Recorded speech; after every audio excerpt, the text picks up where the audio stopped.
ಕೌನ್ ಬನೆ ಕರೋಡ್ಪತಿನೋ ಅದಿಂಥದ್ದು ಆ ಕಾರ್ಯಕ್ರಮದಲ್ಲಿ ಆ ಒಂದು ಮಗು ತುಂಬ ಅತ್ಯುತ್ಸಾಹದಿಂದ ಮತ್ತು ಆ, ಧಾವಂತದಿಂದ ಮಾತಾಡಿರೋದು ಮತ್ತು ಅಮಿತಾಬ್ ಬಚ್ಚನ್ ಅವರು ಮಾತಾಡುವ ಮುಂಚೆ ತಾನು ಮಾತಾಡೋದು, ಹಾಗೆಯೇ ಇದು ಆಯ್ಕೆಗಳನ್ನು ಕೊಡುವ ಮುಂಚೆಯೇ ಇದನ್ನು ಲಾಕ್ ಮಾಡಿ ಇದು ಹಾಗೆ ಹೀಗೆ ಅಂತ ತುಂಬ ಓವರ್ ಕಾನ್ಫಿಡೆನ್ಸ್ನಲ್ಲಿ ಹೇಳಿದ್ದು, ಇದನ್ನೆಲ್ಲವನ್ನು ಗಮನಿಸಿದಂತಹ ನಮ್ಮ ಜನ ಜಾಲತಾಣದಲ್ಲಿ ಸಿಕ್ಕಾಪಟ್ಟೆ ಅದ್ರ ಬಗ್ಗೆ ಮಾತಾಡ್ತಾ ಇದ್ದಾರೆ ಮತ್ತು ಅದನ್ನು ಬೈತಾ ಇದ್ದಾರೆ. ಮಗುವಿಗೆ ಹೇಗೆ ನಡೆದುಕೊಳ್ಳಬೇಕು ಅಂತ ತಂದೆ ತಾಯಿಗಳು ನೈತಿಕ ಪಾಠ ಹೇಳಿಕೊಟ್ಟಿಲ್ಲ ಅಂತಂದ್ಬಿಟ್ಟು. ಆದರೆ ನಾವು ಗಮನಿಸಬೇಕಾಗಿರೋದು ಇಲ್ಲಿ ಏನು ಅಂತಂದರೆ, ಅದು ತಂದೆ ತಾಯಿಗಳು ನೈತಿಕ ಪಾಠವನ್ನು ಹೇಳಿಕೊಟ್ಟಿಲ್ಲದ ಸಮಸ್ಯೆ ಅಲ್ಲ, ಪ್ರಾಯಶಃ ಅದು ADHD attention deficit hyperactivity disorder ಇರಬಹುದಾಗಿರುವಂತಹ ಒಂದು ಮಾನಸಿಕ ಸಮಸ್ಯೆ, ತುಂಬ ಸಾಮಾನ್ಯವಾದಂತಹ ಸಮಸ್ಯೆ. ಇದನ್ನು ನಾವು ಕನ್ನಡದಲ್ಲಿ ಚುರುಕುಗೇಡಿತನ ಅಂತ ಹೇಳ್ತೀವಿ. ಬಹಳಷ್ಟು ಮಕ್ಕಳಲ್ಲಿ ಈ ಚುರುಕುಗೇಡಿತನ ಅಥವಾ ADHD ಇರ್ತದೆ.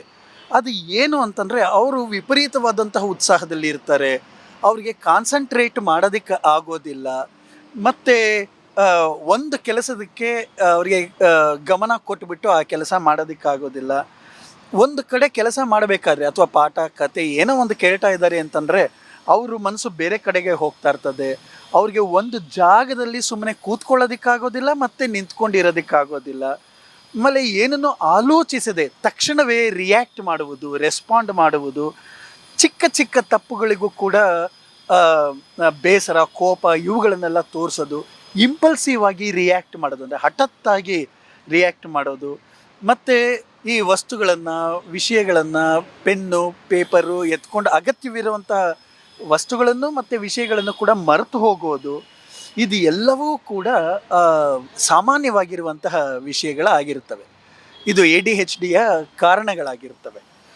ಅದು ಮುಖ್ಯವಾಗಿ ನರವ್ಯವಸ್ಥೆಯ ಸಂಬಂಧಪಟ್ಟಿರುವಂತಹ ವಿಷಯ ಮತ್ತು ಮೆದುಳಿನ ಡೊಪಮೈನ್ ಮತ್ತು ಇತರ ರಾಸಾಯನಿಕ ವಸ್ತುಗಳ ಅಸಮತೋಲನ, ಇದರ ಕಾರಣದಿಂದ ಈ ಕಾನ್ಸಂಟ್ರೇಷನ್ ಮತ್ತು ಕಂಟ್ರೋಲ್ ಅನ್ನೋದು ವ್ಯತ್ಯಾಸ ಆಗ್ತಾ ಹೋಗುತ್ತೆ. ಕೆಲವು ಸಲ ಇದು ಜೆನೆಟಿಕ್ ಆಗಿರ್ಬೋದು, ವಂಶ ಪಾರಂಪರ್ಯನೂ ಇರಬಹುದು.